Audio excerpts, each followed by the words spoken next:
Welcome to Shakespeare FC, the Sonnets, a 5-minute journey into the iambic opinations on life, love, death, and desire, with a smattering of nature and naughtiness, from the mind of our literary epicure from Warwickshire, or, as you become more familiar, Uncle Will. I'm your host, Kari Marshall. In his sonnets, Uncle Will wrote from a very personal place about the human condition, all in just 14 lines. But in that meager space, we can find an absolute wealth of human experience that you just might identify with. So, let's you and I go on a little journey. Today, Uncle Will is setting himself apart, as he puts quill to parchment once again to praise the fair youth. This is actually a fun one, as William employs one of my favorite poetic devices, anaphora. My favorite poetic devices, anaphora. Anyway, in the first quatrain of Sonnet 91, Uncle Will casts his eye out to the general populace, observing that some people take glory in their birth, some in the skills they have acquired. There are those that also glory in their wealth or in their physical strength. There are even those that glory in their clothes, even though they are rather gaudy. And there are even some that take personal pride in the hawks and dogs they use in hunting, and even the horse that they ride. Some glory in their birth, some in their skill, some in their wealth, some in their body's force, some in their garments, though new-fangled ill, some in their hawks and hounds, some in their horse. In the second quatrain, Uncle Will admits that every enthusiasm can find a thing that pleases it, where it will find joy above all else. But not Uncle Will.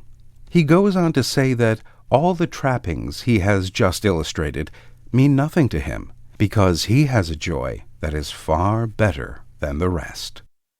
And every humour hath his adjunct pleasure, wherein it finds a joy above the rest. But these particulars are not my measure. All these I better in one general best. In the third quatrain, Uncle Will confesses that the one thing he has that gives him more happiness than all those other trappings of privilege and station is simply the love of the fair youth.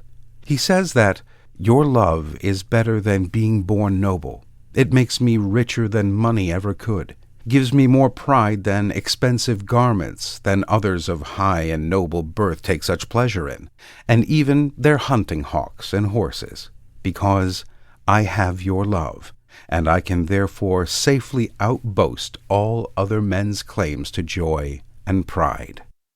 Thy love is better than high birth to me, richer than wealth, prouder than garments cost, of more delight than hawks or horses be, and having thee, of all men's pride I boast. In the final couplet, Uncle Will turns from his certainty and confesses a fear, wearing his heart upon his sleeve, so to speak, and admits that he is terrified that the fair youth has it within his power to deny William his love, and therefore his joy and happiness, leaving him desolate and despairing. Wretched in this alone, that thou mayest take all this away, and me most wretched make.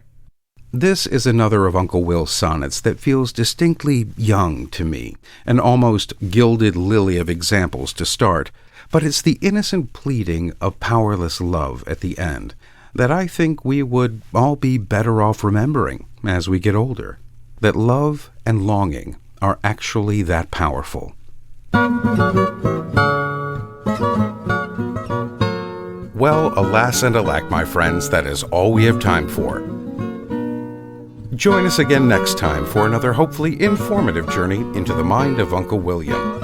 I'm Kari Marshall. Farewell until next time. Shakespeare FC is a production of WGTE Public Media and is sponsored in part by a generous donation from the Cowie Family Fund. All previous episodes are available at wgte.org/sfc or wherever you get your podcasts.